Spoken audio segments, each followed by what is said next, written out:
pada hari yang menentukan itu, seorang pewaris baru lahir di istana kerajaan. Begitu bayi itu dilahirkan, Yang Mulia Raja segera memasuki ruangan. Ia menunggu dengan penuh rasa ingin tahu untuk melihat apakah anaknya seorang putra atau putri. Namun, saat ia melihat sosok bayi kecil itu dengan rambut dan mata sehitam malam, hal itu dianggap sebagai pertanda kutukan bagi negeri yang dipimpinnya. Sejak kelahirannya, anak laki-laki itu seolah diselimuti bayangan.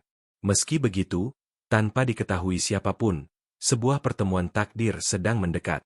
Di kemudian hari, Pangeran pertama Kerajaan Louvre, Lord Berg Louvre, mengumumkan di hadapan semua orang bahwa mulai saat itu ia tidak lagi bertunangan dengan Charlotte Mersenne. Bangsawati dari keluarga Mersenne yang berdiri di depannya sambil memegang 2 gelas terkejut mendengarnya. Ia benar-benar tidak mengerti alasan pembatalan pertunangan mereka. Bagi Lord, hal itu terasa konyol.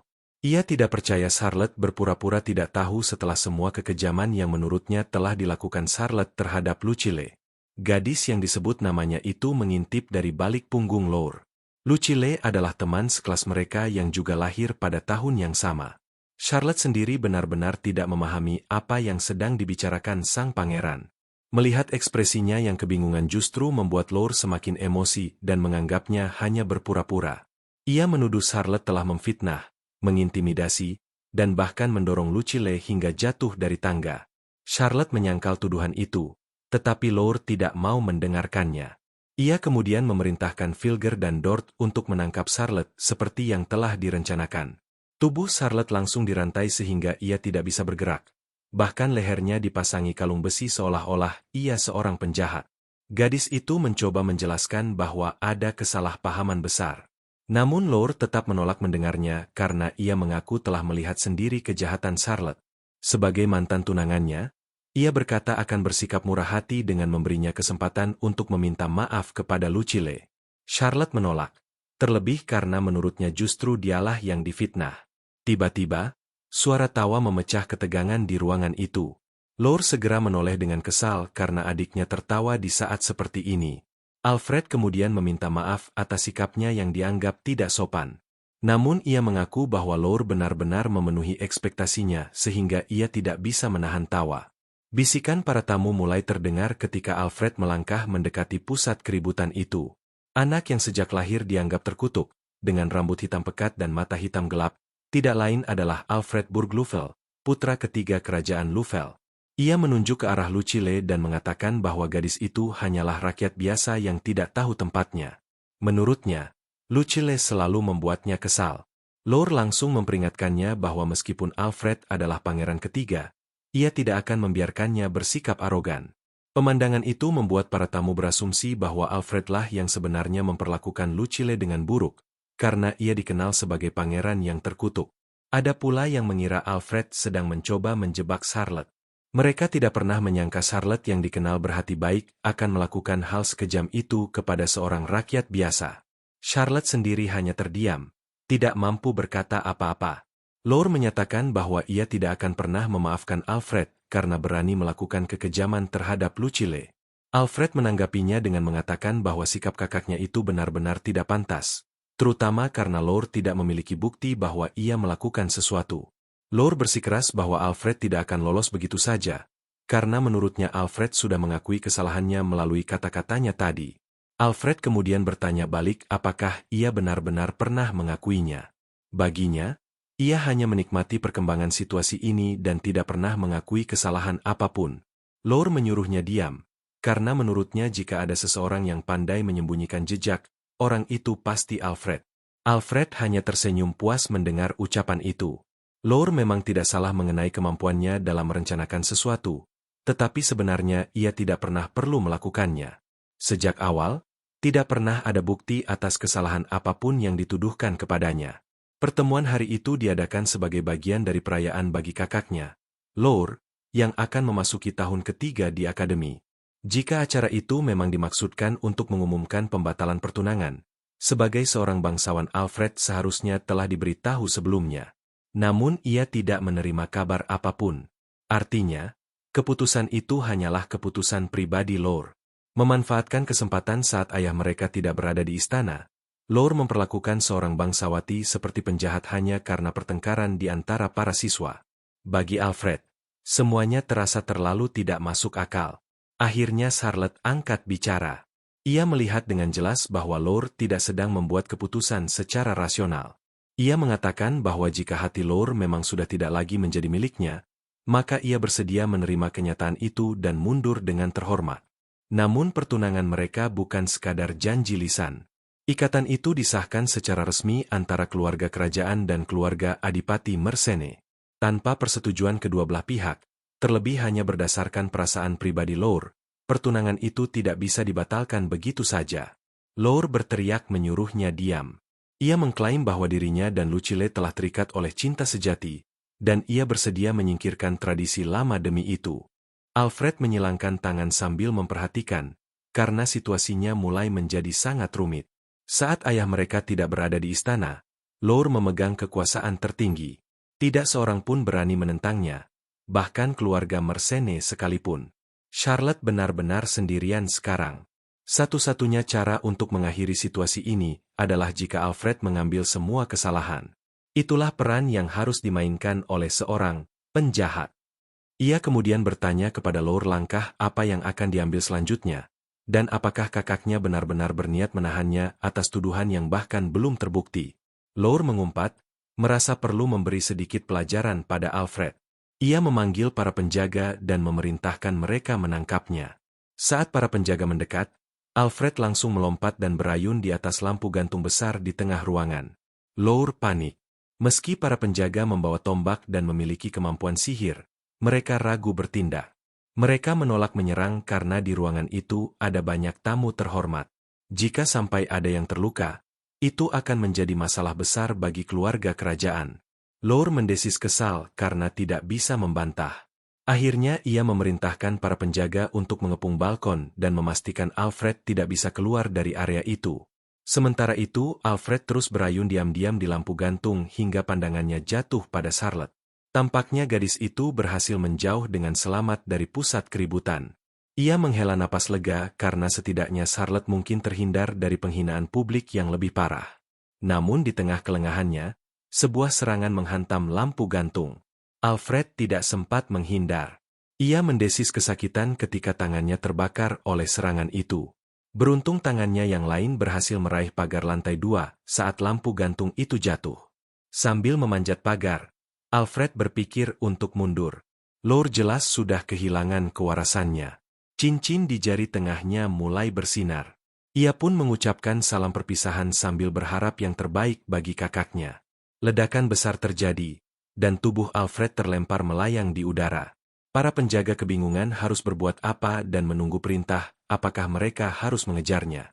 Namun Lore justru memalingkan wajah dan memerintahkan mereka berhenti, karena ia tahu kemana Alfred pergi. Para penjaga lainnya diperintahkan membereskan aula dan mengantar para tamu yang ketakutan keluar menuju gerbang depan. Lucille memanggil Lore dengan nada khawatir, sementara pemuda itu dipenuhi amarah terhadap adiknya. Di tempat lain, Alfred mendarat di atas benteng istana. Tampaknya ia berhasil menghindari para penjaga. Tepuk tangan tiba-tiba terdengar, membuatnya menoleh. Seorang gadis tertawa ceria sambil memujinya karena sekali lagi ia berhasil menimbulkan keributan besar. Alfred pun turun ke tanah dan menghampiri Makina, yang rupanya sudah menonton sejak tadi. Gadis itu mengangkat dua jari membentuk tanda damai sambil mengatakan bahwa semua yang dilakukan Alfred tadi sempurna. Menurutnya, Alfred tampak sangat gagah saat berperan sebagai dalang kejahatan.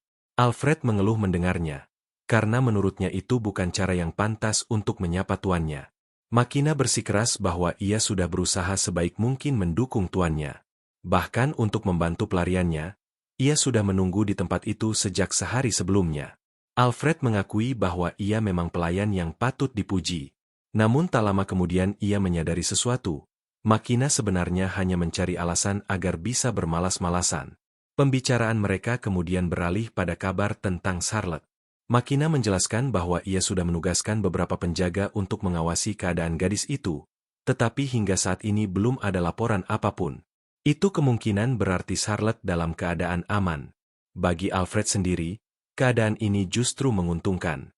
Bagaimanapun juga, Ia baru saja menyelamatkan cinta pertamanya seperti seorang ksatria sejati. Namun Makina langsung berhenti memujinya ketika Alfred mendesis kesal sambil meninju dinding. Pemuda itu bertanya sejauh mana Makina telah menggali masa lalunya. Makina mengakui bahwa ia tidak membutuhkan waktu lama untuk mengetahui semuanya, termasuk tentang masa ketika Charlotte masih bertunangan dengan Lord dan Alfred merasa harus merelakan gadis itu. Baginya, perubahan besar dalam peristiwa malam itu adalah keberhasilan Alfred sendiri.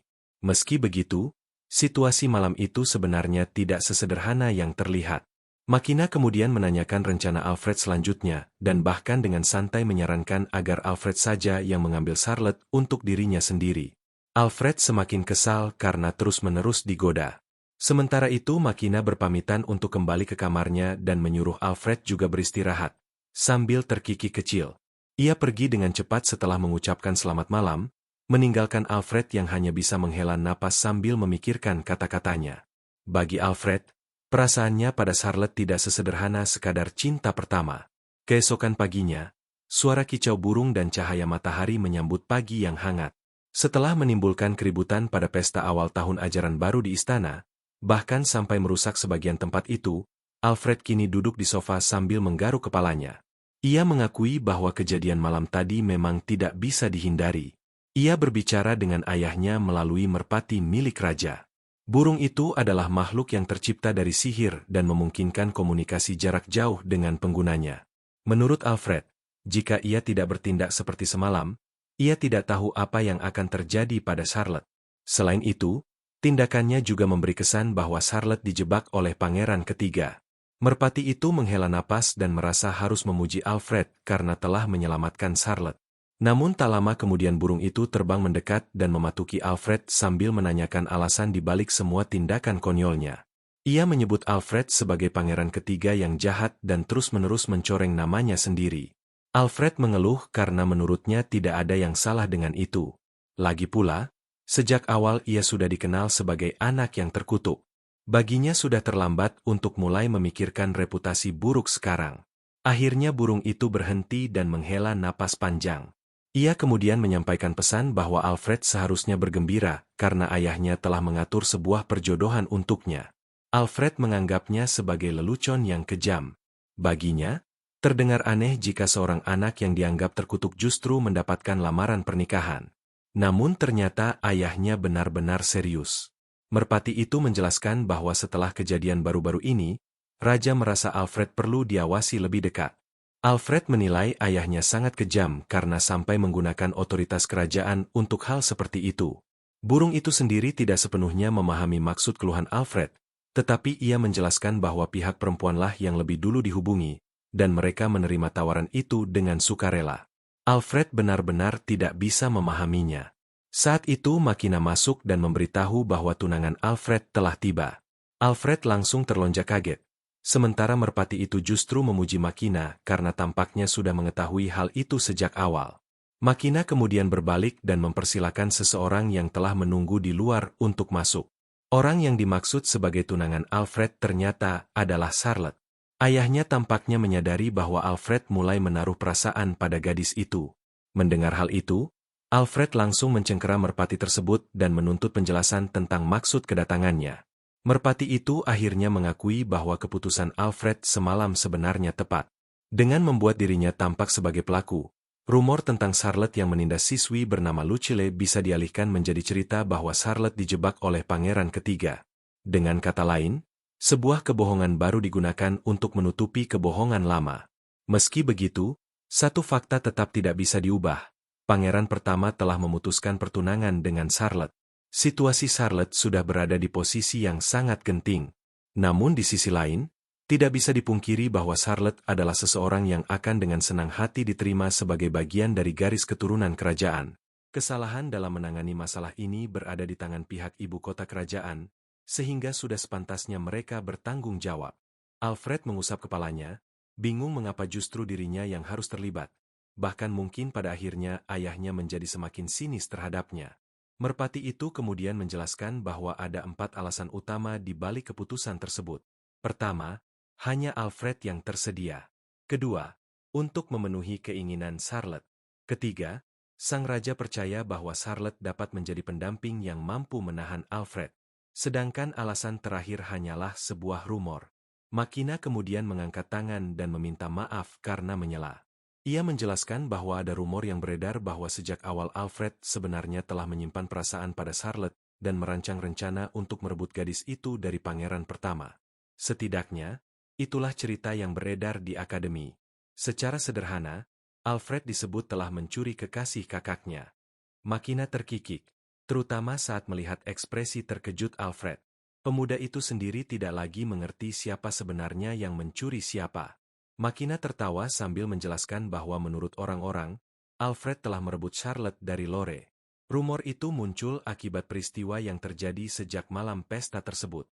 Alfred sendiri sempat bolos sekolah dan mengurung diri di kamar karena tidak ingin bertemu Lore, sehingga ia merasa turut bersalah karena membiarkan rumor itu menyebar tanpa kendali.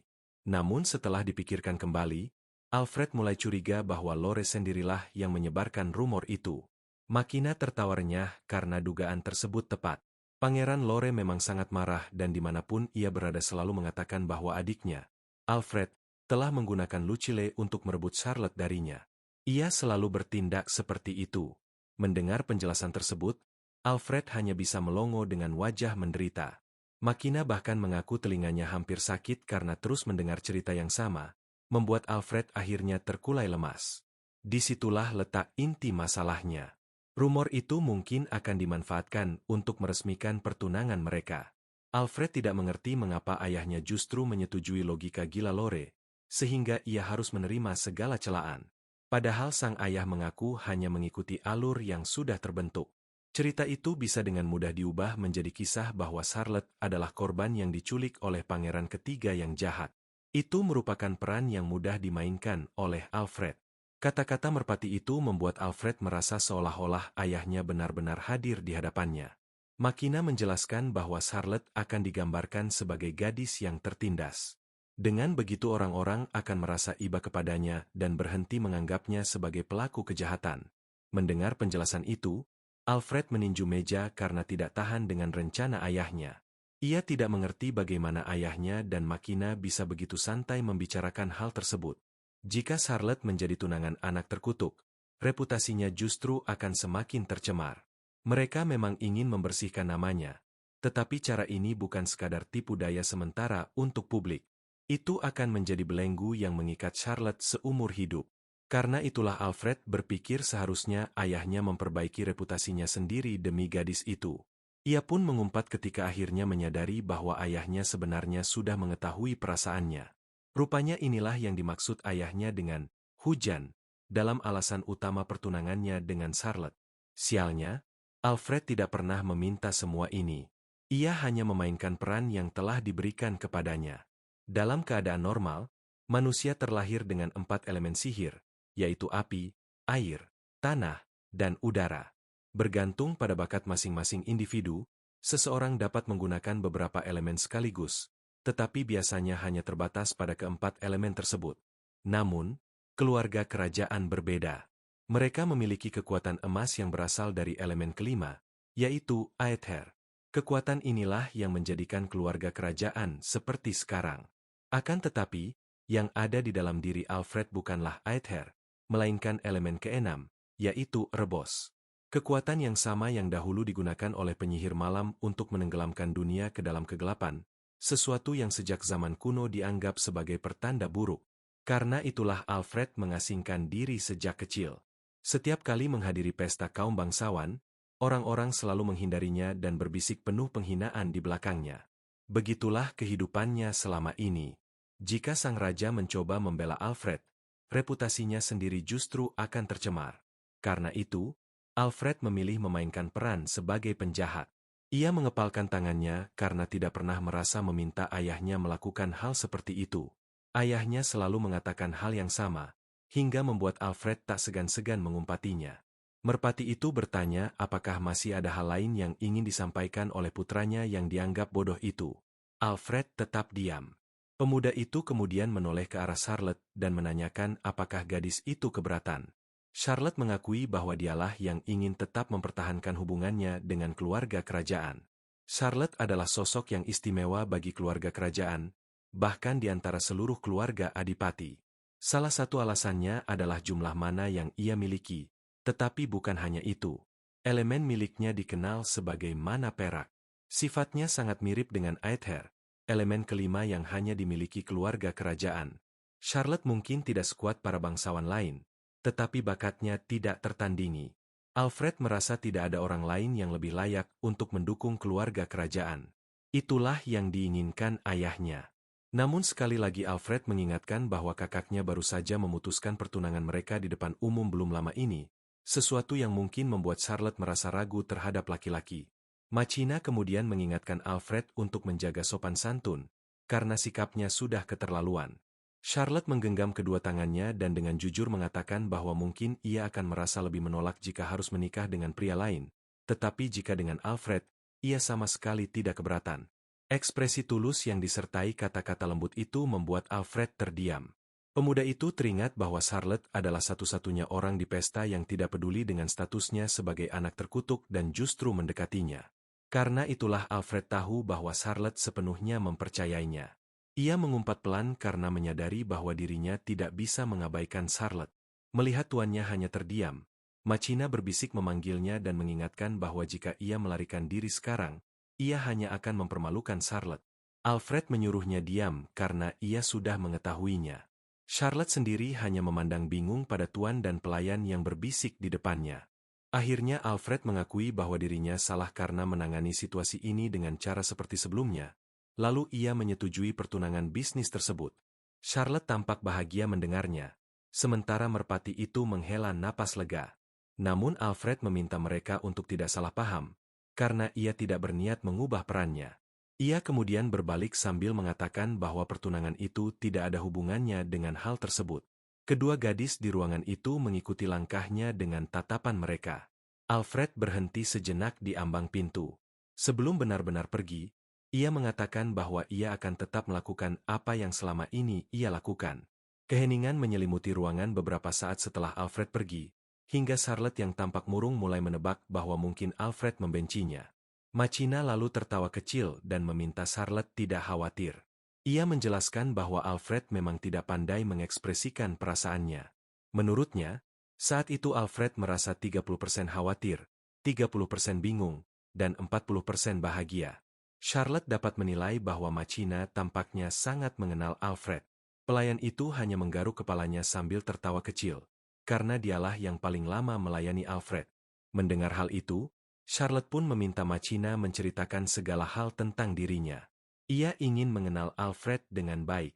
Machina tersenyum senang karena Charlotte datang kepada orang yang tepat. Ia berkata bahwa dirinya adalah pelayan yang mendedikasikan segalanya untuk melayani Alfred, sehingga Charlotte bisa mempercayakan semuanya kepadanya. Mendengar itu, gadis bangsawan tersebut merasa sangat bahagia dan berterima kasih. Charlotte kemudian teringat sebuah buku cerita tentang seorang anak laki-laki yang meninggalkan desa kecilnya untuk mengalahkan Raja Iblis dan menjadi seorang pahlawan. Mungkin ceritanya terdengar klise, tetapi Charlotte sangat menghargai buku itu. Saat berusia 7 tahun, Charlotte kecil memeluk buku tersebut sambil melihat ke sekeliling pesta kaum bangsawan. Di sana ia menemukan Pangeran Lure yang saat itu berusia 9 tahun. Ia pun segera menghampirinya dengan penuh kegembiraan dan langsung mengucapkan terima kasih karena Lure telah mengirimkan buku bergambar itu kepadanya. Lure merasa senang karena Charlotte menyukainya.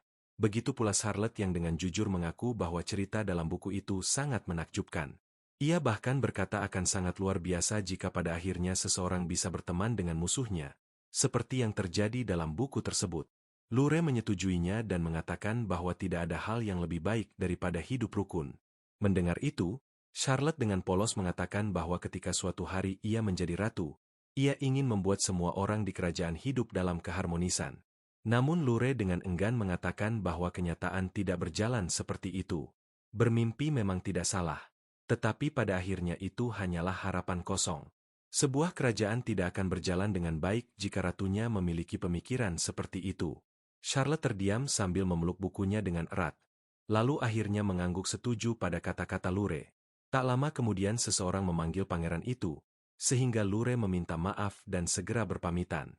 Charlotte kemudian berpikir bahwa jika mimpinya hanyalah angan-angan, maka buku itu juga tidak berbeda. Ia pun meletakkan buku tersebut di salah satu meja sebelum berlari pergi. Buku itu kemudian ditemukan oleh seorang bangsawan yang sedang mengambil makanan. Charlotte memutuskan bahwa jika ia ingin menjadi ratu yang pantas di kerajaan ini, ia harus meninggalkan buku itu. Namun seseorang kemudian memanggilnya dan mengingatkan bahwa ia telah melupakan sesuatu. Charlotte berhenti melangkah dan berbalik, melihat seorang anak yang tampaknya ingin mencampuri urusannya. Ternyata anak itu adalah adik Lure, yaitu Alfred. Charlotte dengan cepat mengatakan bahwa ia tidak membutuhkan buku itu lagi. Alfred tidak mengerti apa yang salah, karena menurutnya itu adalah buku yang bagus. Tatapan polosnya tertuju pada buku yang ia pegang. Charlotte sebenarnya tahu bahwa buku itu memang bagus, dan Alfred juga bukan anak yang buruk. Namun saat itu ia berharap Alfred mau meninggalkannya sendirian. Alfred kemudian bertanya mengapa Charlotte tidak menginginkan buku itu lagi. Pikiran Charlotte langsung teringat pada isi buku tersebut, sehingga ia hanya meminta maaf dan berbalik pergi. Ia menyimpulkan bahwa cita-cita dalam buku itu sulit diwujudkan, karena seseorang yang akan menjadi ratu harus meninggalkan kepolosan seperti itu. Alfred kemudian mengatakan bahwa Charlotte hanya mengulang apa yang dikatakan Lure kepadanya. Charlotte langsung terdiam dan menatapnya dengan kaget, membuat Alfred menyadari bahwa dugaannya benar. Ia lalu menjelaskan bahwa kemungkinan tidak pernah benar-benar nol, tetapi tidak akan ada yang berubah jika seseorang tidak mencoba. Ketika Alfred membalik halaman-halaman buku itu, Charlotte menyadari bahwa kata-kata yang ia ucapkan adalah kutipan dari karakter favoritnya di dalam buku tersebut. Alfred kemudian menutup buku itu dan mengatakan bahwa ia juga menyukai buku tersebut, lalu mengembalikannya kepada Charlotte. Ia menambahkan bahwa orang-orang yang membuat dunia menjadi tempat yang lebih baik selalu merupakan mereka yang memiliki visi besar. Menurutnya, tidak ada kata terlambat untuk menyerah sebelum seseorang benar-benar berani menantang dirinya sendiri. Setelah mengatakan itu sambil berjalan melewati Charlotte, Alfred menyatakan bahwa ia akan menantikan perjalanan Charlotte di masa depan. Ia kemudian melambaikan tangan sebagai salam perpisahan. Kenangan itu membuat Charlotte tersenyum, mengingat kembali pertemuan pertamanya dengan Alfred. Makina kemudian memanggil Charlotte dan memberitahu bahwa mereka harus berbelok di jalan itu. Keduanya telah mengganti pakaian untuk menyamar dan mencari keberadaan Alfred di tengah kota. Makina sendiri sebenarnya sudah tahu bahwa Alfred sering berada di tempat itu. Saat sedang berjalan, kepala Charlotte tiba-tiba menabrak seseorang, membuatnya segera menanyakan apakah orang itu baik-baik saja. Mereka pun terkejut karena ternyata orang yang mereka tabrak adalah Alfred. Pemuda itu langsung menginterogasi alasan mereka berada di sana. Makina tetap bersikap tenang dan mengatakan bahwa pertemuan itu hanyalah kebetulan. Namun Alfred tahu mereka tidak mungkin sekadar berjalan-jalan secara kebetulan di gang belakang yang jauh dari istana. Charlotte segera meminta Alfred agar tidak menyalahkan Makina, karena dialah yang meminta pelayan itu menemaninya. Meskipun begitu, Makina memang sedikit ikut campur dalam rencana tersebut. Alfred pun meminta penjelasan dari Makina. Tanpa ragu, Makina langsung mendorong Charlotte ke depan dan menjelaskan bahwa gadis itu ingin mengenal Alfred lebih jauh. Karena itu, Makina berpikir mereka bisa ikut menyaksikan kehidupan sehari-hari Alfred yang luar biasa. Bagaimanapun, setelah mereka bertunangan, akan lebih baik jika keduanya mulai saling memahami lebih dalam. Alfred mengatakan bahwa Charlotte tidak perlu melakukan semua itu hanya karena mereka bertunangan. Namun Charlotte merasa bahwa sebagai tunangan Alfred, sudah menjadi tanggung jawabnya untuk mengenalnya lebih baik. Alfred menilai Charlotte seperti biasa terlalu serius. Charlotte segera menjelaskan bahwa ia hanya mengetahui sedikit tentang dunia luar. Ia khawatir orang lain mungkin menganggapnya membosankan, tetapi ia berjanji akan memperbaiki sisi tersebut dari dirinya.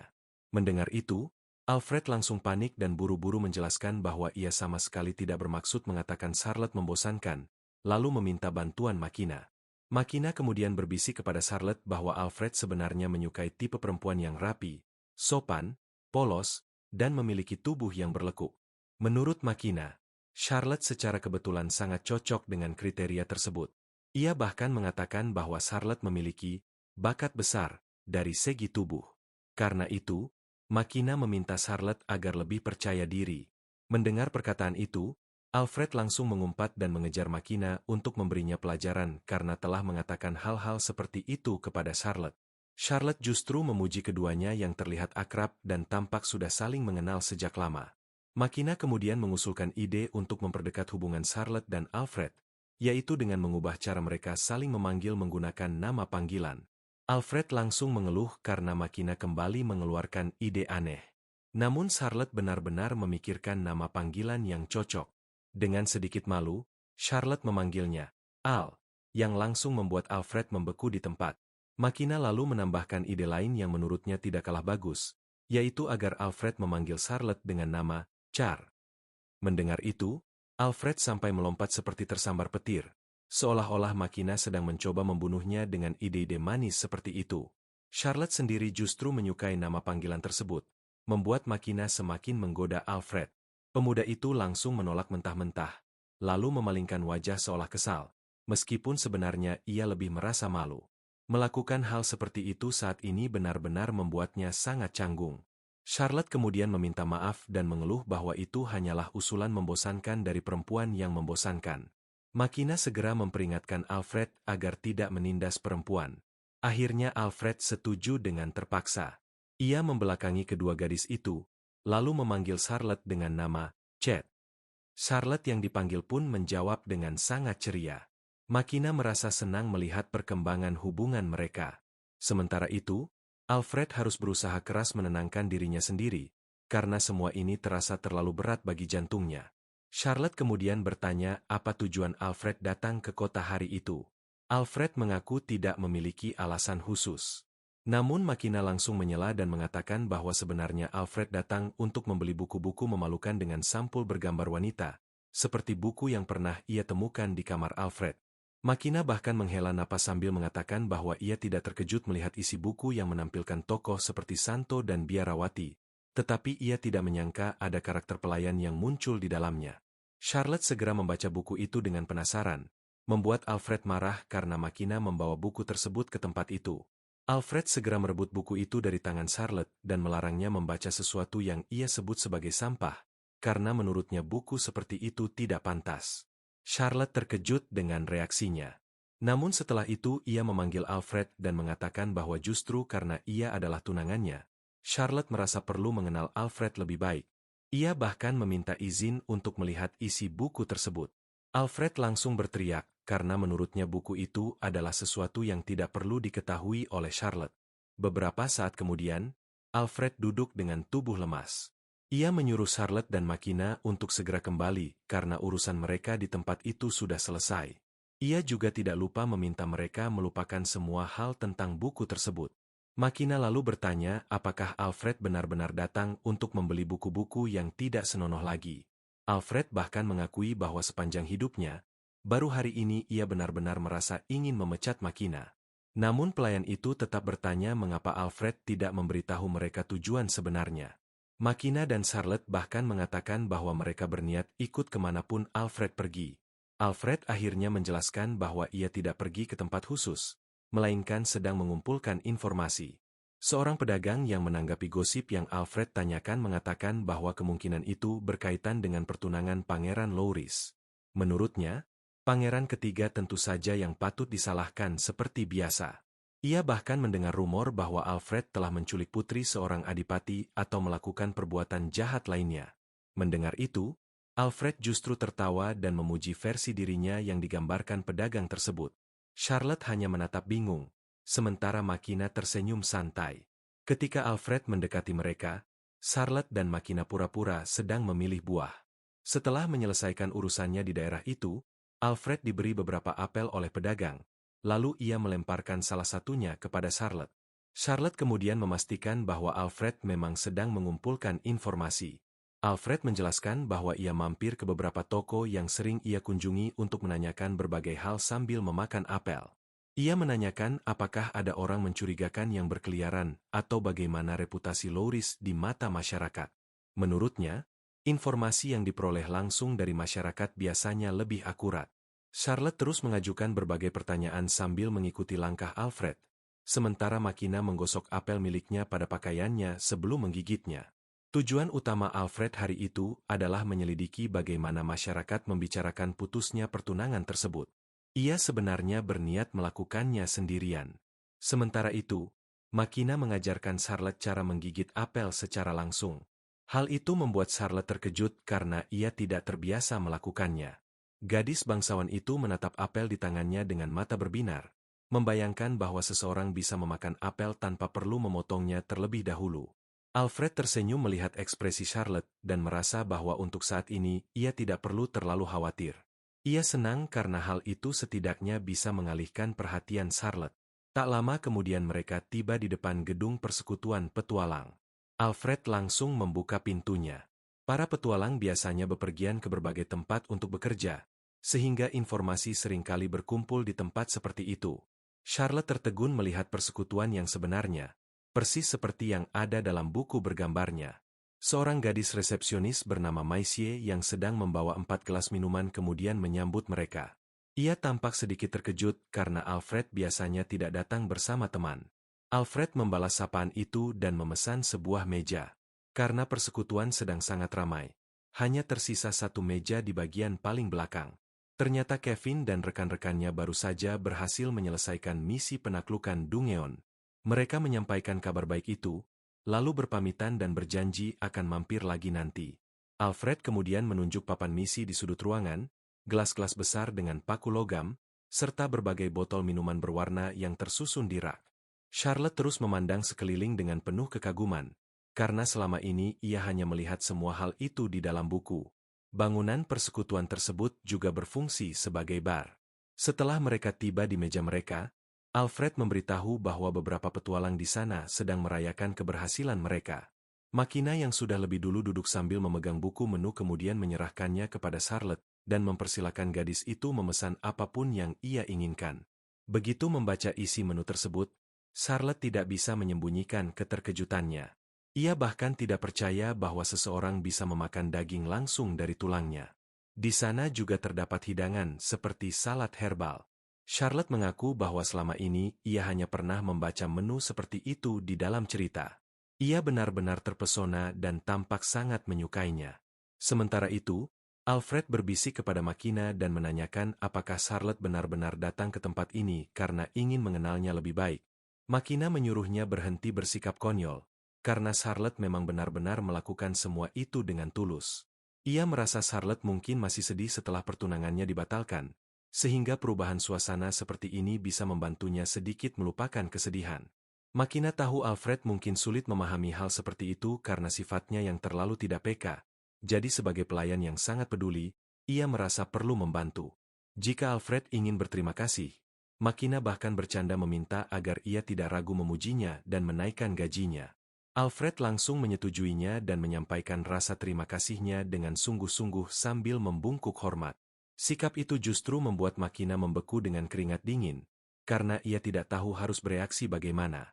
Alfred kemudian menjelaskan bahwa Makina selalu berusaha keras demi dirinya, berlari ke sana kemari untuk mendukungnya dan melakukan hal-hal yang tidak bisa ia lakukan sendiri. Ia benar-benar menghargai kerja keras pelayan itu. Alfred bahkan tersenyum lebar karena ia merasa sesekali seharusnya bersikap jujur seperti itu. Namun Makina justru memalingkan wajah dan mengabaikan Alfred, membuatnya kebingungan dengan sikap tersebut. Padahal Makina sendiri yang sebelumnya meminta Alfred memujinya. Sayangnya, ketika Alfred benar-benar mengatakannya dengan tulus, Makina malah menjadi canggung dan tidak tahu harus menanggapi bagaimana. Kini justru Alfred yang kebingungan menerima reaksi seperti itu. Charlotte juga ikut bingung melihat interaksi keduanya. Tak lama kemudian, Kevin datang menyapa dan langsung memeluk Alfred yang sudah lama tidak ia temui.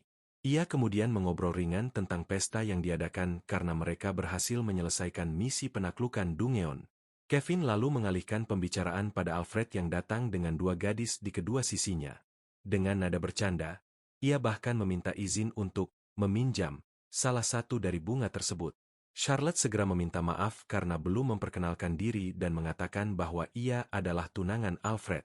Namun sebelum ia sempat menyebutkan namanya dengan jelas, Makina buru-buru menutup mulutnya. Ketika Kevin mendengar potongan nama, Charles, ia langsung menebak bahwa gadis itu mungkin adalah orang yang sedang ramai dibicarakan semua orang. Alfred pun segera membetulkannya dan mengatakan bahwa nama tunangannya adalah Char. Kevin langsung tersenyum ramah saat menyapanya. Begitu pula Charlotte yang membalas dengan sopan. Namun Kevin kemudian menambahkan bahwa gadis berkerudung di hadapannya pasti sedang merasa sangat terpuruk sekarang.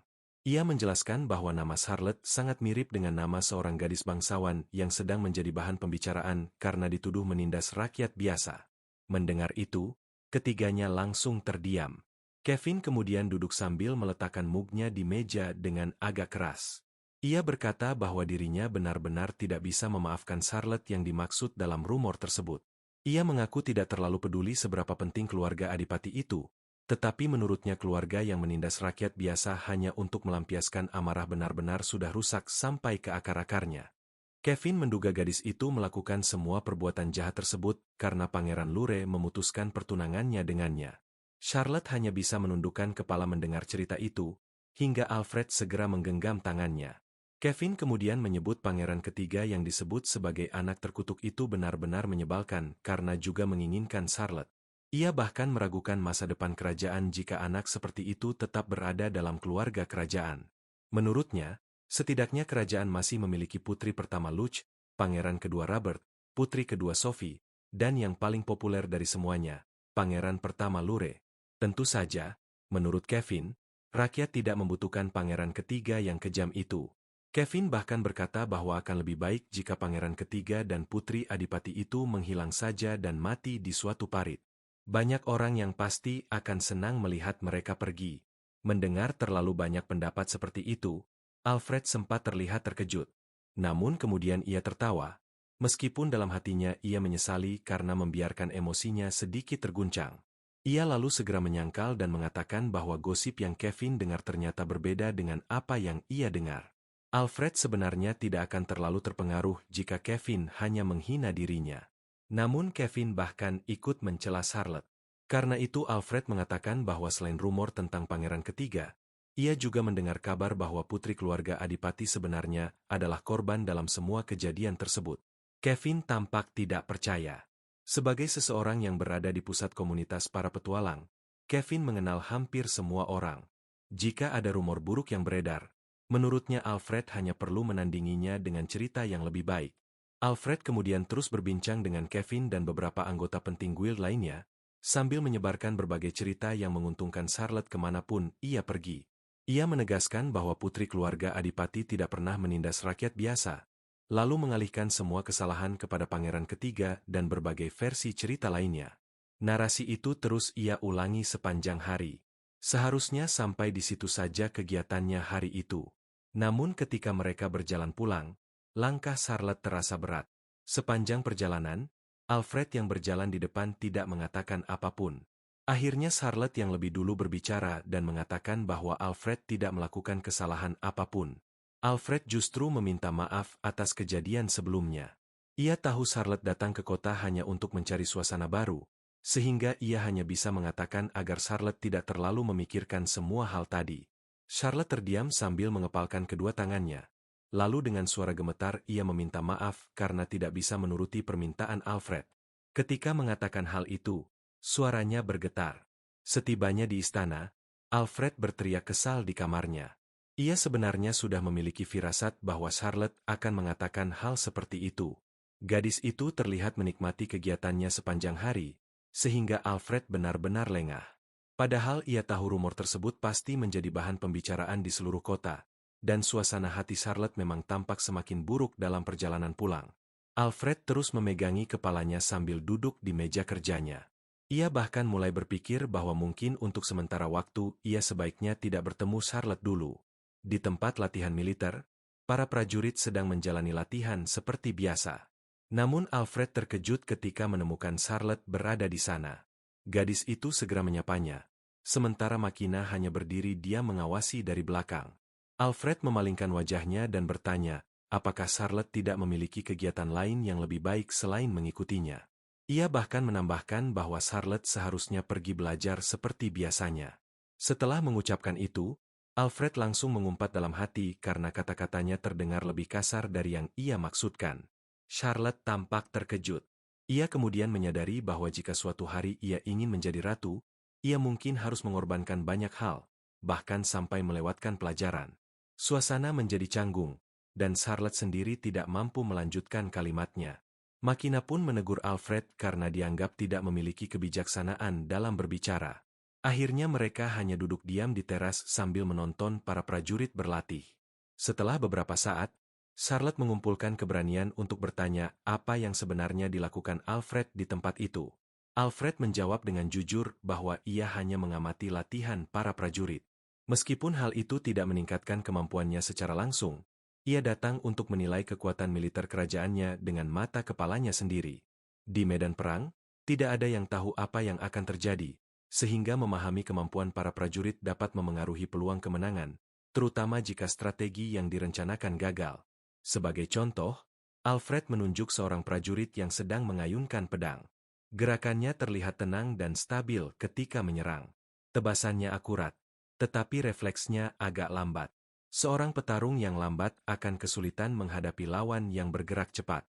Sementara prajurit di sebelahnya cukup terampil mendekati lawan, tetapi serangannya berantakan dan gerakan kakinya mudah ditebak. Karena itu, kelemahan terbesarnya adalah betapa mudahnya ia diserang balik. Charlotte sendiri tidak bisa membayangkan bahwa Alfred mengetahui begitu banyak tentang para prajurit itu. Alfred mengakui bahwa ia sebenarnya hanya mengetahui informasi dasar tentang mereka. Meski begitu, dibandingkan seorang pemula, ia tetap memiliki pengetahuan yang lebih luas. Makina kemudian menggoda Alfred dengan menyebutnya sebagai orang yang aneh, membuat pemuda itu kesal. Tiba-tiba terdengar teriakan dari Lur yang memanggil Alfred. Ia mengatakan bahwa akhirnya ia menemukan adiknya dan memperingatkan bahwa kali ini Alfred tidak akan bisa melarikan diri lagi. Alfred terkejut dengan kemunculan Lur yang tiba-tiba. Bahkan Charlotte dan Makina segera bersembunyi di balik sebuah pilar. Alfred sebenarnya bisa menggunakan sihir untuk membutakan penglihatan lawannya dan melarikan diri, tetapi sepertinya Lur tidak akan berhenti sebelum benar-benar menangkapnya. Alfred tentu tidak ingin menghadapi situasi seperti ini, tetapi ia merasa bahwa kali ini ia harus menghadapinya. Ia mengepalkan tangannya erat-erat, lalu meminta Makina untuk menjaga Charlotte. Pelayan itu tentu saja menyetujuinya, meskipun ia terkejut karena tuannya benar-benar berniat menghadapi Lur. Ia sempat berpikir Alfred akan memilih menghilang begitu saja seperti biasanya. Alfred tidak menjawab dugaan itu. Ketika Charlotte memanggilnya, ia hanya menoleh sebentar.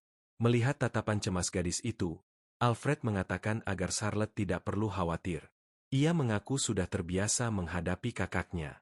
Setelah melambaikan tangan singkat, ia pun berjalan pergi.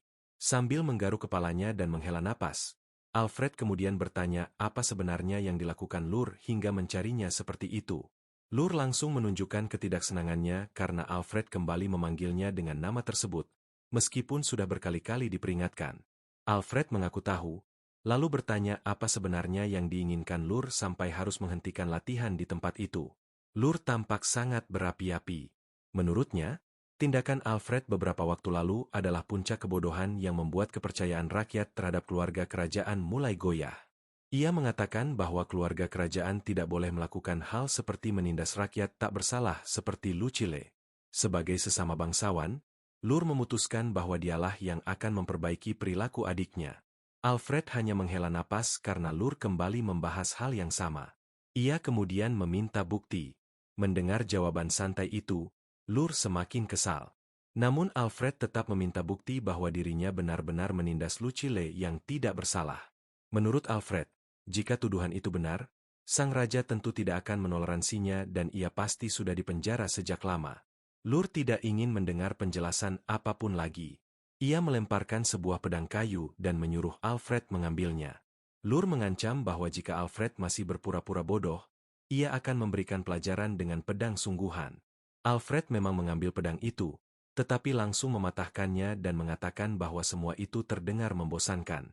Lur kemudian menyinggung Alfred yang sering menyebut dirinya sebagai orang dari keluarga Riere.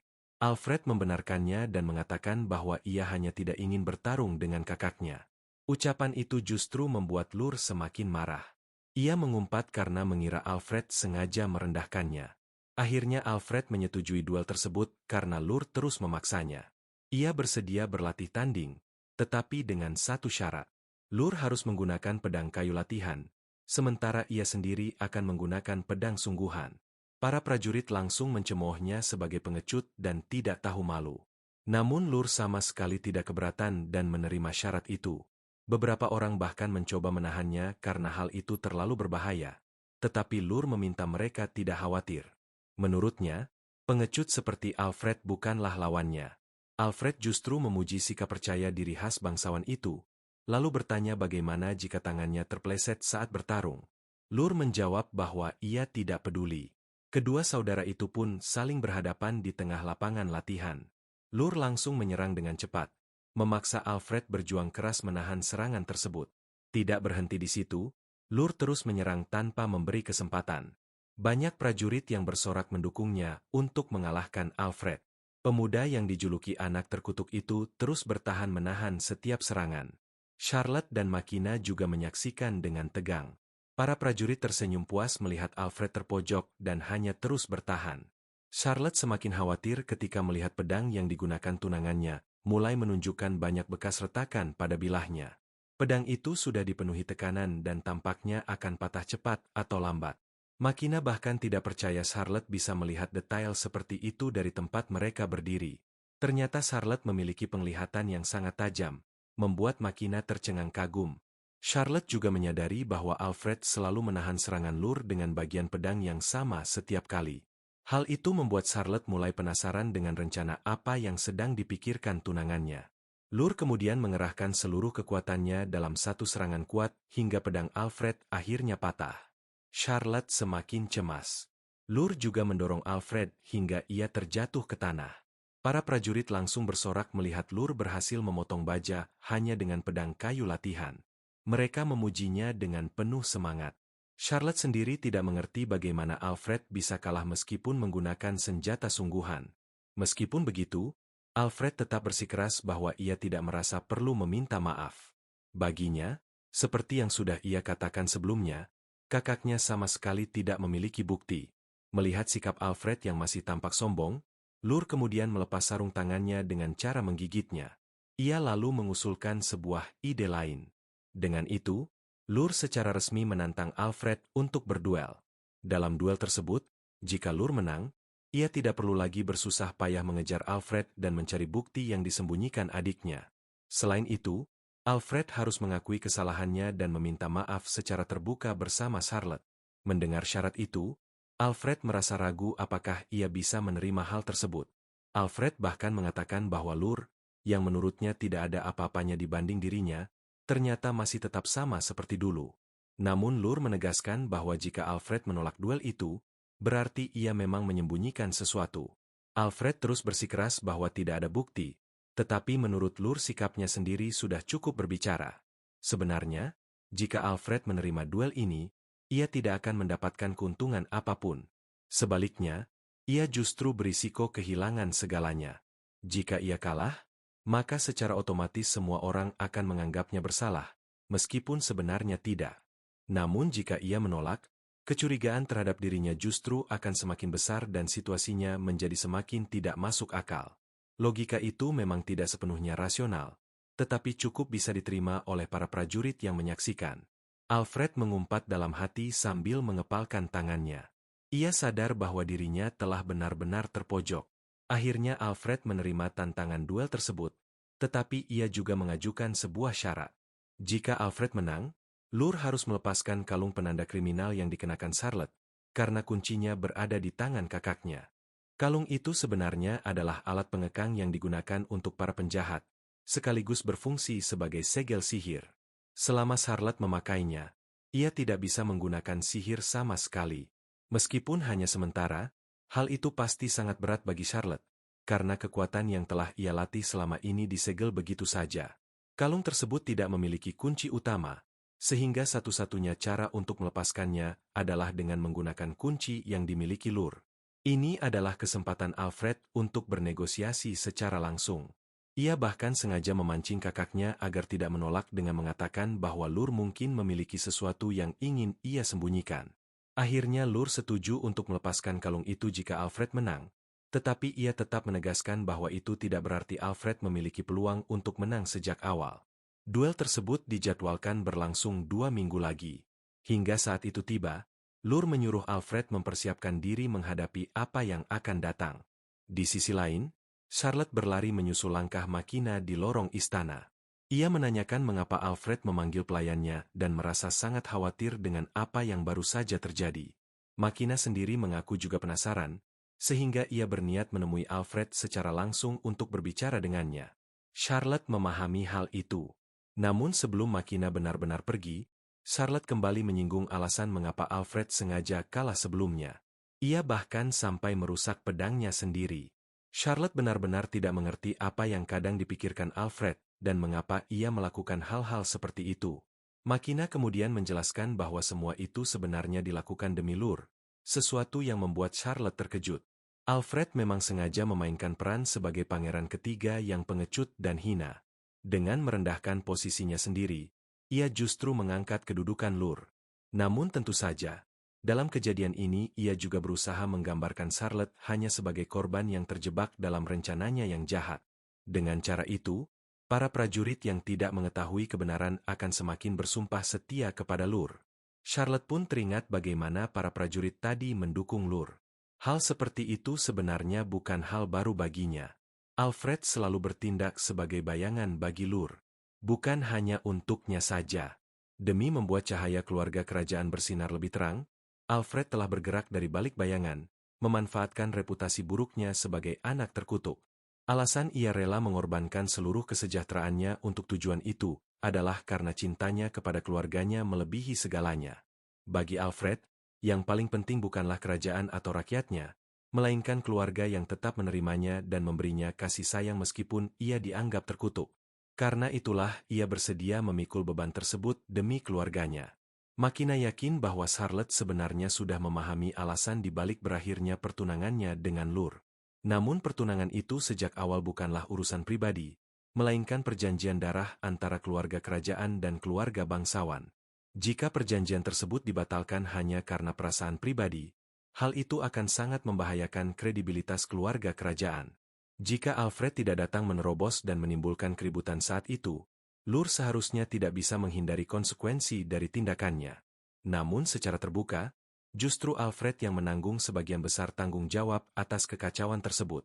Charlotte benar-benar tidak bisa memahami cara berpikir Alfred, yang menganggap memainkan peran sebagai penjahat dan mengorbankan dirinya sendiri sebagai metode terbaik. Ia mengerti pentingnya keluarga, tetapi menurutnya tetap ada cara yang lebih baik untuk menyelesaikan masalah itu. Makina membenarkan pendapat Charlotte. Sebenarnya Alfred sendiri juga merasakan hal yang sama. Tetapi saat itu tidak ada cara lain yang bisa ia lakukan. Meski begitu, Charlotte tetap tidak setuju dengan keputusan tunangannya. Setelah keduanya terdiam beberapa saat, Makina akhirnya berbalik dan mengaku bahwa akhir-akhir ini ia merasa sedikit lebih optimis.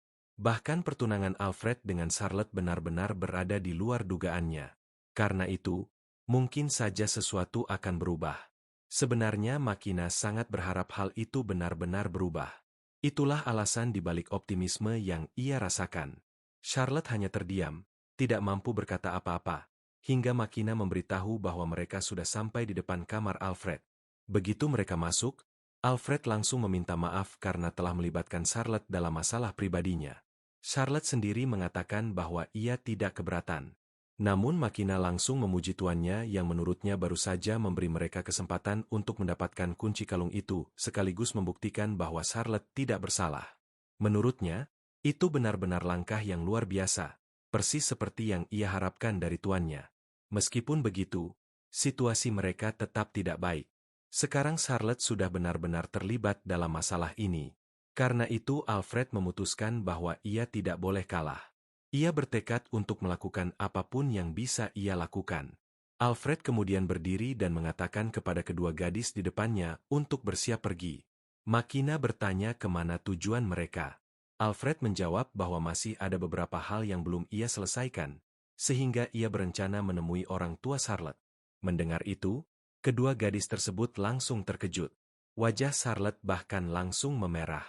Makina justru menyambut kabar itu dengan sangat gembira, karena menurutnya Charlotte akhirnya benar-benar akan menjadi tunangan Alfred yang sesungguhnya.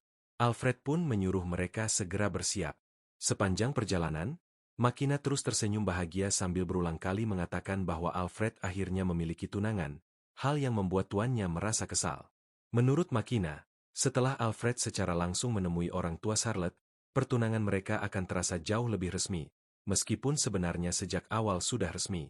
Setibanya di kediaman keluarga Mersenne, tepatnya rumah Charlotte, Alfred turun dari kereta terlebih dahulu. Makina yang membantu Charlotte turun dari kereta sempat berbisik bahwa ia melihat Alfred mencoba bersikap keren hanya demi Charlotte. Seorang pelayan kemudian meminta mereka menunggu di ruang tamu sambil menyajikan minuman. Sebenarnya ada beberapa tujuan Alfred datang ke tempat itu. Urusan pertunangan sendiri sudah dibicarakan antara orang tua Alfred dan orang tua Charlotte. Namun secara pribadi, Alfred tetap ingin menyampaikan salamnya secara langsung. Selain itu, sebelum rumor tentang duel yang aneh itu menyebar kemana-mana, ia juga ingin menjelaskan situasinya. Saat melihat tunangannya melamun sambil memegang minuman, Charlotte sempat menegurnya. Namun Makina meminta Charlotte untuk tidak terlalu memedulikan sikap Alfred. Selain semua itu, Alfred sebenarnya juga memiliki tujuan lain. Tidak lama kemudian, Duke Mersenne, Merville Mersenne, datang menyambut mereka. Ia meminta maaf karena telah membuat Alfred menunggu. Ia juga meminta maaf karena tidak bisa langsung menyambut kedatangannya sejak awal sambil membungkuk dengan hormat. Alfred pun segera meminta maaf karena datang tanpa membuat janji terlebih dahulu. Ia meminta Merville untuk mengangkat kepalanya dan memohon agar mereka bersikap seperti biasa saja. Mendengar itu, Merville justru tertawa keras hingga membuat Makina sedikit terkejut. Ia kemudian mengucapkan terima kasih atas perhatian dari calon menantunya tersebut. Bagaimanapun juga, Alfred tampaknya memang bukan tipe orang yang menyukai formalitas yang tidak perlu.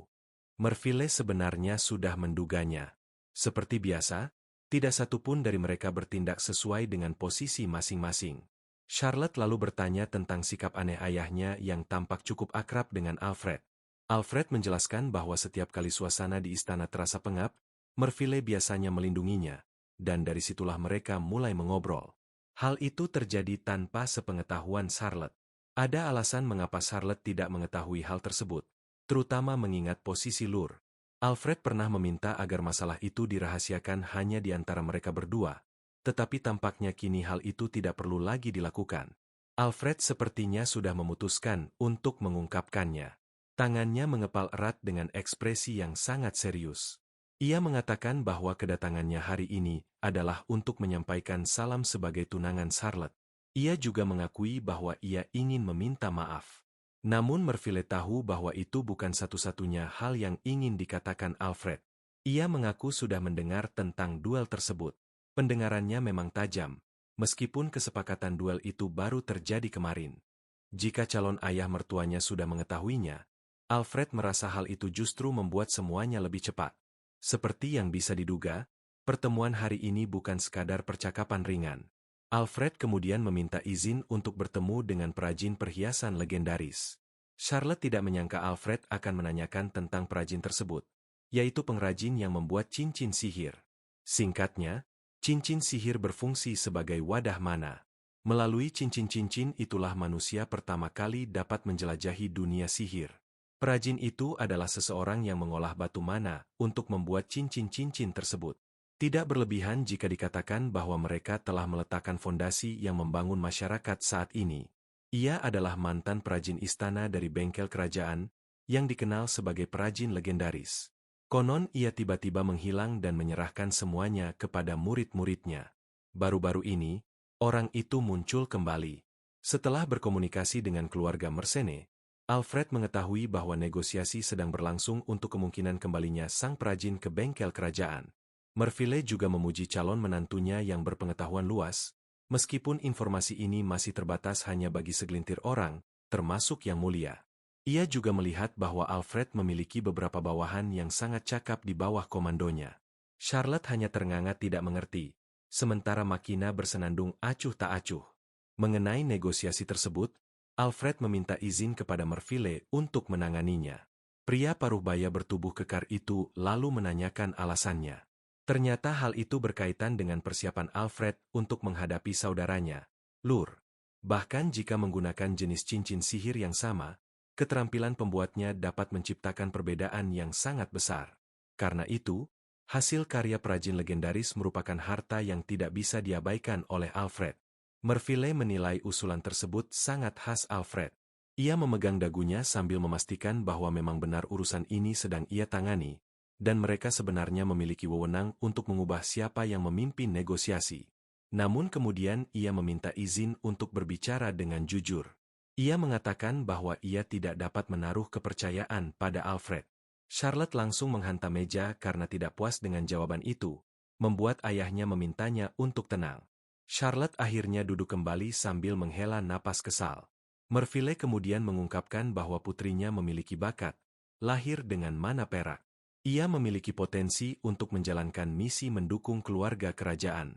Charlotte adalah putri yang sangat berharga baginya, harta yang tak tergantikan.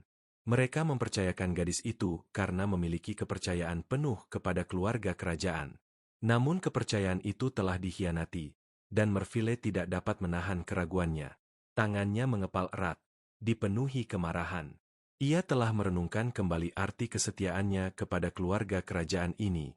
Terlepas dari semua yang telah terjadi, putrinya tetap memiliki keyakinan kuat kepada Alfred. Sebagai anggota keluarga kerajaan, Merville pun menanyakan bagaimana pemuda itu akan menanggapi semua hal tersebut. Alfred mengatakan bahwa dalam situasi seperti sekarang, seberapapun ia memutar kata-katanya, akan sulit baginya untuk mendapatkan kepercayaan Merville.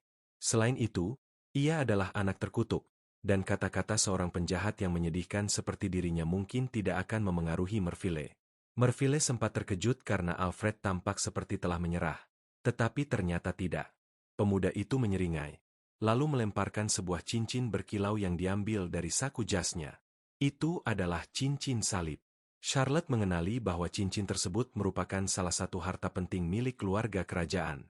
Alfred kemudian meminta mereka untuk menganggap cincin itu sebagai kerah. Makina langsung panik dan memprotes karena ia tidak pernah mengetahui hal itu sebelumnya. Tetapi memang Alfred tidak pernah memberitahukannya kepada siapapun. Merville sendiri masih belum memahami apa sebenarnya rencana pemuda yang berdiri di hadapannya itu. Alfred menjelaskan bahwa jika Merville merasa ia telah mengkhianati Charlotte dengan cara apapun, ia mempersilakan calon ayah mertuanya melakukan apapun yang diinginkan dengan cincin sihir tersebut. Terlebih lagi, cincin itu dibuat dari batu sihir berkualitas tinggi dan bahkan dihuni oleh roh. Ia yakin Merville akan menemukan banyak kegunaan untuknya. Pria parubaya itu kemudian bertanya, apakah Alfred sedang berbohong karena keserakahan terhadap cincin salib tersebut. Namun Alfred mengatakan bahwa ia tahu Merville tidak akan melakukannya, karena ia percaya pada sifatnya yang lugas sebagai ayah Charlotte.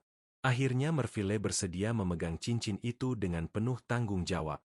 Bagaimanapun juga, tanpa cincin itu ia khawatir Alfred tidak akan mampu menjalankan tugasnya sebagai anggota keluarga kerajaan. Namun Alfred memintanya untuk tidak khawatir, karena ia masih memiliki kartu as lainnya.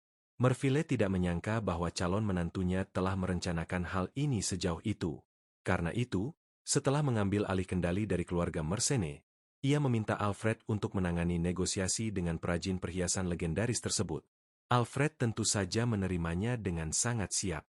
Sekali lagi, atas perintah Duke Mersenne yang memegang otoritas yang diberikan oleh Yang Mulia Raja, Alfred Burgluffel sebagai pangeran ketiga akan bertindak sebagai negosiator. Pemuda itu menyampaikan hal tersebut dengan sungguh-sungguh sambil berdiri, lalu kembali duduk di hadapan Merville. Setelah itu, keduanya tertawa. Setelah urusan formal selesai, Merville pun mempercayakan Charlotte kepada Alfred.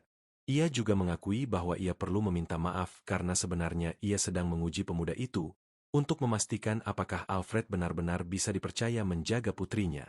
Alfred menghela napas sambil bersandar di sofa dan mengakui bahwa ia memang sempat mencurigai hal itu.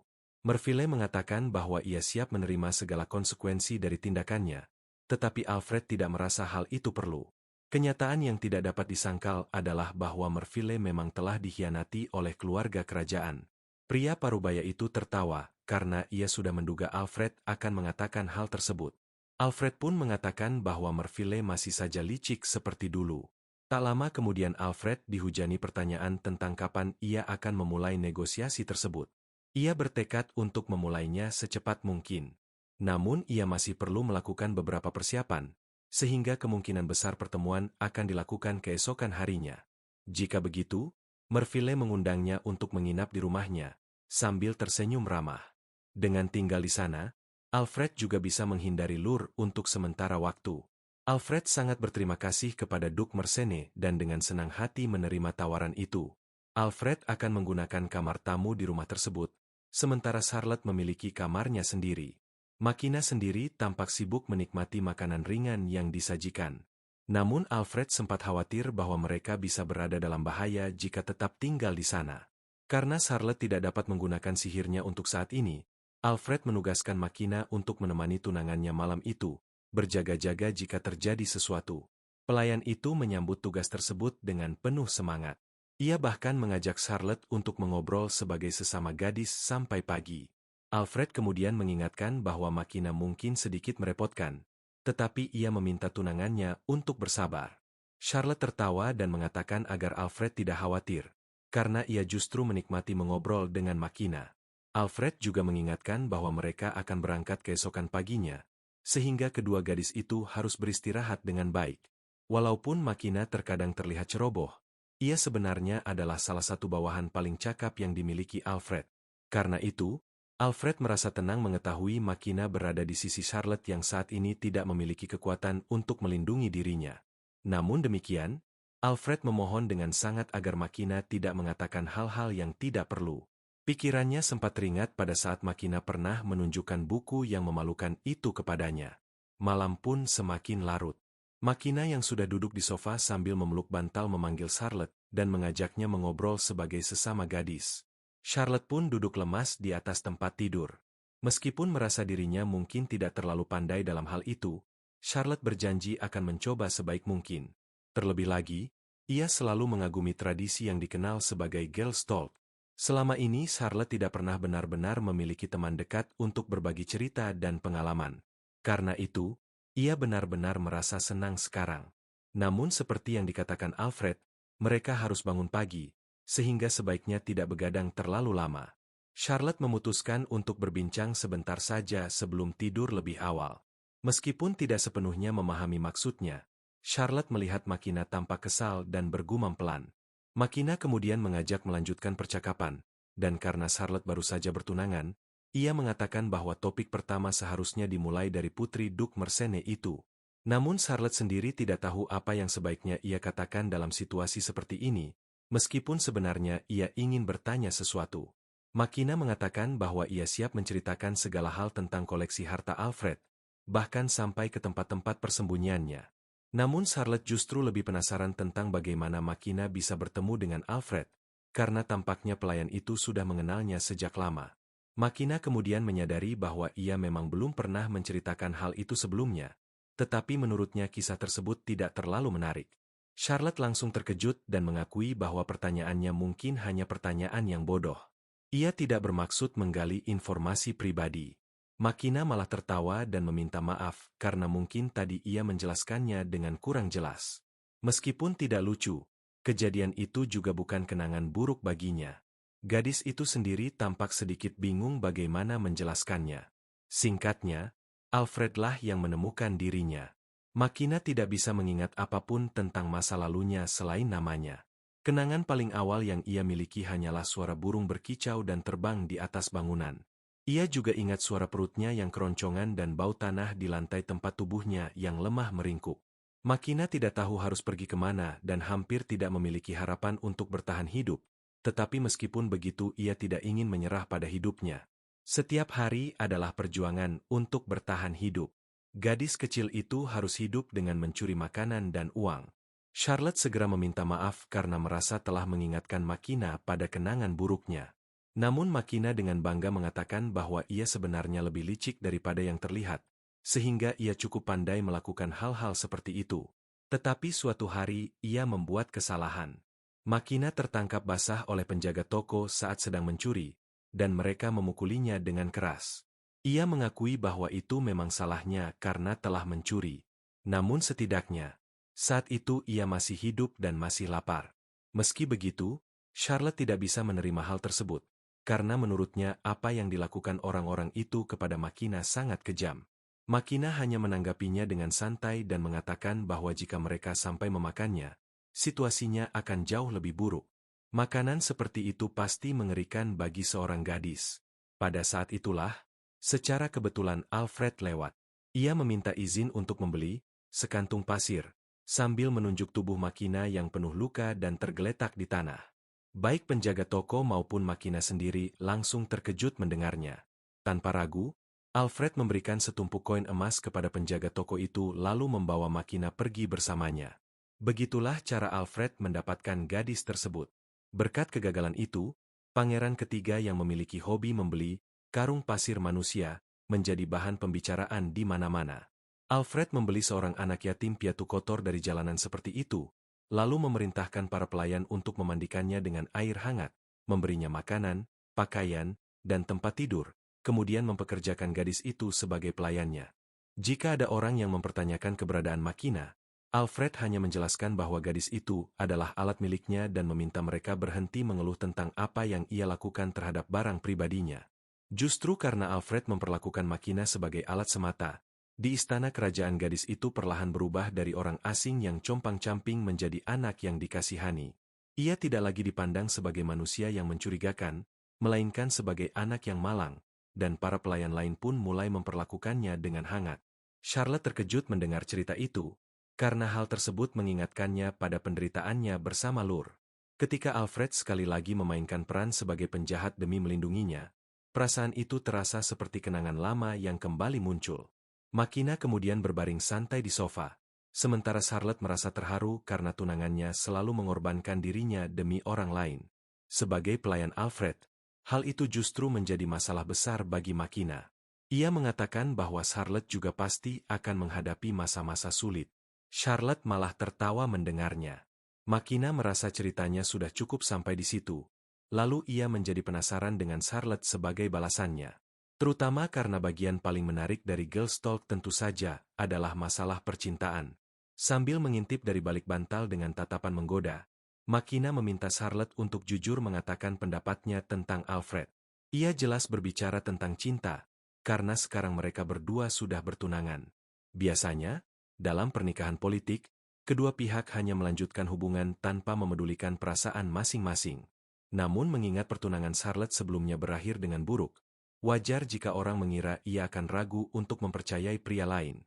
Karena itulah Makina penasaran mengapa Charlotte memutuskan untuk menjadi tunangan Alfred. Meskipun Makina juga tahu ada banyak keadaan yang menyebabkan hal itu terjadi, ia tetap bertanya-tanya apakah mungkin Charlotte sebenarnya sudah lama memandang Alfred sebagai seorang pria. Charlotte berpikir sejenak sebelum menyangkalnya. Ia mengakui bahwa dirinya tidak pernah memikirkan hal itu sebelumnya, dan bahkan merasa sedikit menyesal karena selama ini ia hanya menganggap Alfred sebagai teman. Putri Duk itu kemudian buru-buru menjelaskan dengan panik bahwa pertunangannya dengan Lur sudah diatur sejak lama. Selama ini ia selalu berfokus untuk membuktikan bahwa dirinya layak menjadi pasangan pangeran pertama. Ia menganggap hal itu sebagai kewajiban, dan tidak pernah benar-benar memikirkan soal cinta. Padahal sebenarnya ia selalu mengagumi kisah-kisah romantis, di mana dua orang yang saling mencintai bisa bersama. Namun perasaan seperti itu tidak cocok dengan situasinya. Makina menghela napas karena apa yang dikatakan Charlotte memang benar. Mengingat Lur adalah pangeran pertama, ia adalah pangeran sejati, dan menjadi tunangannya merupakan kehormatan tertinggi. Makina lalu kembali bangkit dari posisi berbaringnya. Berbeda dengan Lur, Alfred sama sekali tidak terikat pada konsep pernikahan politik. Karena itu, ia memiliki kebebasan untuk merasakan cinta. Makina tertawa saat mengatakan hal itu. Charlotte tampak tercengang mendengarnya, lalu bertanya apakah ada seseorang yang disukai oleh Alfred. Namun alih-alih menjawab, Makina justru mengatakan bahwa mereka sudah mengobrol cukup lama dan sebaiknya sekarang tidur. Charlotte bahkan memohon agar Makina tidak menghindari topik tersebut. Makina dengan tegas mengingatkan bahwa Alfred sudah mengatakan mereka harus bangun pagi. Charlotte mengaku tidak keberatan jika mereka berbicara sedikit lebih lama lagi. Karena rasa penasarannya, ia bahkan mendesak Makina untuk menjawab. Pelayan itu langsung bersembunyi di bawah selimut. Charlotte pun menjerit kecil sambil menarik selimut Makina karena merasa hal itu sangat tidak adil. Lagi pula Makina sendiri yang tadi mengajaknya melakukan girls talk, dan Charlotte mengatakan bahwa ia tidak akan tertipu begitu saja. Makina hanya mengeluarkan suara seolah-olah ia benar-benar sudah tertidur. Charlotte jelas tidak bisa tidur dalam keadaan seperti ini. Ia menghela napas dan kembali memohon agar Makina menjawab rasa penasarannya. Bahkan dengan suara keras ia menuntut untuk diberitahu siapa orang yang disukai Alfred. Teriakan Charlotte bahkan terdengar sampai ke ruang tamu, tempat Merville dan Alfred masih mengobrol. Malam semakin larut, dan setelah beberapa waktu Charlotte akhirnya tertidur. Makina kembali terbangun, lalu berjalan menuju jendela dan menatap ke arah Alfred yang berada di bawah, sedang menyesap minumannya. Dengan suara lembut penuh harapan, ia memanggil tuannya. Tangannya terulur ke arah kaca jendela, seolah-olah mencoba menyentuh sosok Alfred dari kejauhan. Sementara itu, Merville sedang menceritakan bahwa perajin perhiasan legendaris itu menginginkan kehidupan yang tenang. Suatu ketika ia pernah memimpin rombongan orangnya untuk berkunjung, tetapi sang perajin menolak untuk menemui mereka. Karena itu, akan lebih bijaksana jika tidak datang dengan rombongan ksatria. Merville khawatir akan sulit mengawal Alfred. Ia sendiri sebenarnya tidak memiliki wewenang untuk memimpin ordo ksatria sejak awal, tetapi Alfred merasa para bawahannya sudah lebih dari cukup untuk menjadi pengawal. Merville mengakui bahwa semua bawahan Alfred memang sangat cakap. Ia kemudian menjelaskan tentang Gunung Itoil, tempat tinggal sang perajin, dan bahwa perjalanan ke sana tidak terlalu berbahaya. Pria parubaya itu juga meminta maaf karena terlalu mengkhawatirkan putri satu-satunya. Alfred mengatakan bahwa kekhawatiran seorang ayah terhadap putrinya adalah hal yang wajar. Ia juga menegaskan bahwa ia sendiri akan menemani Charlotte, sehingga Merville diminta untuk tidak terlalu khawatir. Pemuda itu kembali menyesap minumannya. Namun ketika Merville menyebutkan bahwa para gadis itu pasti sudah tidur sekarang, Alfred tiba-tiba bersin di hadapannya. Merville mengira Alfred sedang terserang flu, tetapi Alfred menyangkalnya. Ia justru merasa bahwa pelayan bodohnya mungkin sedang melakukan sesuatu yang tidak beres lagi. Merville memintanya untuk tidak khawatir. Sebenarnya ia juga ingin menyampaikan terima kasih. Ia yakin Charlotte akan merasa jauh lebih aman bepergian bersama Alfred dibandingkan bersama pengawal manapun. Alfred mengatakan bahwa ia sangat menghargai kata-kata baik dari calon ayah mertuanya. Charlotte sendiri tidak memiliki teman seusianya, sehingga sebagai orang tua, Merville merasa sangat senang karena putrinya memiliki Makina sebagai teman. Alfred hanya tersenyum mendengarnya. Tatapan Alfred kemudian beralih ke jendela, sementara malam perlahan mulai berlalu. Karena ia harus bangun lebih pagi, ia berniat mengakhiri percakapan dan pergi tidur, tetapi Merville hanya menggeram pelan. Alfred lalu menanyakan apakah ada sesuatu yang sedang dipikirkan oleh calon ayah mertuanya. Ternyata pria tinggi bertubuh kekar itu sedang memikirkan perasaan seorang ayah ketika menikahkan putrinya, sesuatu yang kini ia rasakan sendiri. Mendengar itu, Alfred langsung tersentak. Minuman yang baru saja ia teguk bahkan tidak bisa ia telan, hingga cairan itu hampir keluar dari mulutnya. Ia pun tergagap sambil meminta maaf. Merville kemudian mengatakan bahwa ia penasaran tentang beberapa hal. Alfred menatapnya sambil mengelap mulutnya.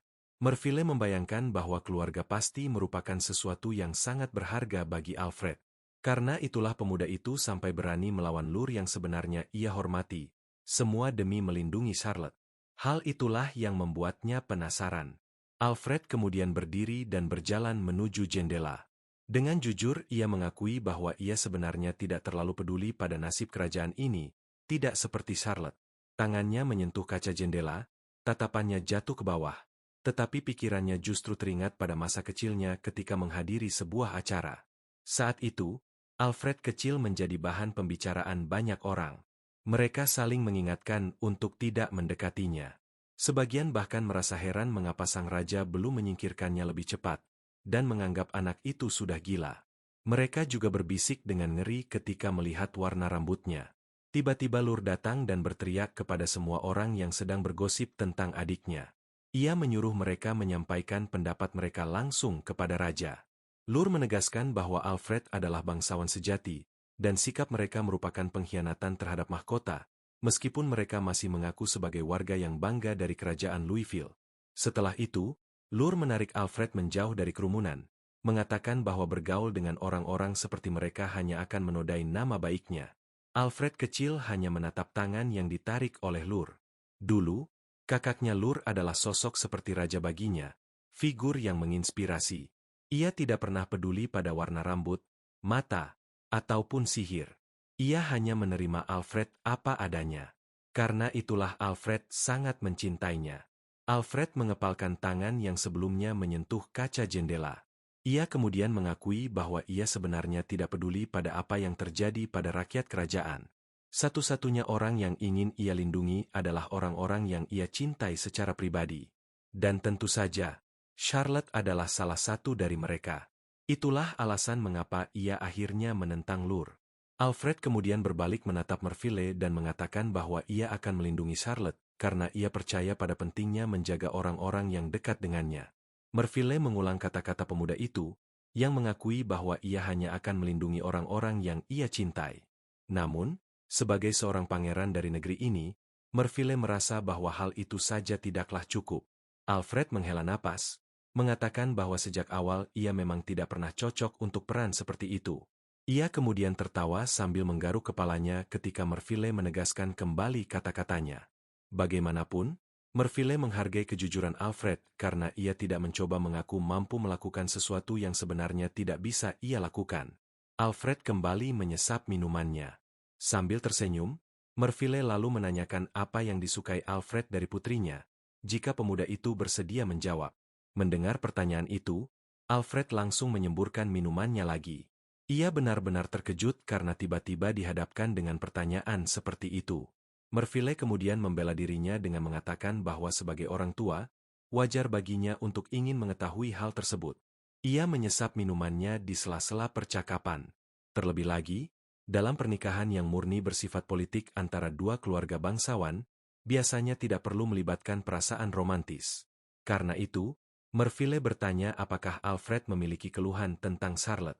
Alfred hanya terdiam sambil kembali mengelap mulutnya. Karena tidak mendapat jawaban, Merville akhirnya bercanda dengan mengancam akan menentang keluarga kerajaan menggunakan batu salib yang diberikan Alfred. Pemuda itu langsung memohon agar Merville tidak sampai mempertimbangkan pemberontakan hanya karena ia seorang ayah yang penyayang. Merville pun segera tertawa karena ia sebenarnya hanya bercanda, sementara Alfred tampak lemas sekaligus lega. Menurut Merville, Alfred sebenarnya lebih jujur daripada yang ia sadari. Ia bisa melihat bahwa pemuda itu benar-benar peduli pada putrinya. Itulah sebabnya ia penasaran bagaimana Alfred bisa memiliki perasaan seperti itu terhadap Charlotte. Alfred kemudian berkata bahwa kemampuan menari Charlotte sangat buruk. Ia lalu menceritakan kejadian yang terjadi saat mereka masih kecil. Waktu itu Alfred kecil memanggil kakaknya di istana dan mengingatkannya bahwa sudah waktunya berlatih tarian yang akan dibawakan Lur di pesta dansa. Lur menjelaskan bahwa tunangannya masih sering tersandung saat menari. Karena itu mereka harus berlatih secara terpisah untuk sementara waktu sampai mencapai tingkat di mana mereka bisa menari bersama. Kedengarannya cukup merepotkan. Namun Alfred tidak terlibat dalam semua itu, sehingga ia bisa bersantai. Lur bahkan mengatakan bahwa Alfred tidak perlu memikirkan hal itu sekarang, meskipun mungkin suatu hari ia juga akan membutuhkannya. Setelah itu Alfred pergi ke taman dan berlatih mengayunkan pedangnya. Tanpa terasa hari sudah menjelang sore. Ia mulai merasa lapar. Mengenai tunangan Lur, Alfred sebenarnya pernah melihatnya di beberapa pesta, tetapi belum pernah berbicara langsung dengannya. Jika dipikirkan kembali, Charlotte sebenarnya seusia dengannya. Tiba-tiba ia mendengar suara seseorang yang sedang menghitung langkah, sehingga ia langsung mengintip ke arah suara itu. Ternyata Charlotte sedang berlatih menari. Kakinya terpeleset dan tubuhnya terjatuh hingga tergeletak di tanah. Secara refleks Alfred bahkan sempat mengayunkan pedangnya lagi ketika gadis kecil itu jatuh. Saat itulah ia menyadari bahwa gadis tersebut adalah tunangan kakaknya. Ia menduga Charlotte sudah berlatih sejak pagi hingga sore hari itu. Bahkan ketika hanya berjalan, gadis itu kembali terjatuh. Pemandangan itu sulit untuk dilihat. Entah sudah berapa kali Charlotte terjatuh. Luka-luka di tubuhnya sudah ditutupi, dan gaunnya tampak berantakan. Siapapun yang melihatnya pasti akan merasa ingin menangis. Alfred merasa sedikit bersalah mengatakan hal ini, tetapi ia sendiri tidak pandai dalam hal seperti itu. Jika ia berada di posisi Charlotte, ia mungkin sudah membatalkan latihan menarinya. Namun Charlotte tidak pernah menyerah. Charlotte terus berlatih tanpa henti. Ia jatuh, lalu bangkit lagi, menyeka air matanya, dan kembali mencoba. Alfred tidak bisa mengalihkan pandangannya saat melihat Charlotte melangkah dengan canggung. Ada banyak hal dalam hidup yang telah Alfred pilih untuk ia lepaskan begitu saja. Karena itu, Melihat kegigihan Charlotte yang tidak pernah menyerah terasa sangat menginspirasi baginya. Di mata Alfred, gadis itu bersinar seperti bintang, sebuah cahaya indah yang menerangi malam paling gelap. Ia tidak ingin melihat cahaya itu padam. Itulah sebabnya pada malam pesta dansa itu Alfred akhirnya mengambil tindakan. Dengan kata lain, sejak usia yang sangat muda, pemuda itu sebenarnya sudah memperhatikan Charlotte. Mendengar cerita itu, Merville pun meminta Alfred untuk menjaga putrinya dengan baik. Sementara itu, di kamar, ketika kedua gadis itu telah tertidur, Charlotte masih bergumam dalam tidurnya, terus mempertanyakan siapa sebenarnya orang yang disukai Alfred.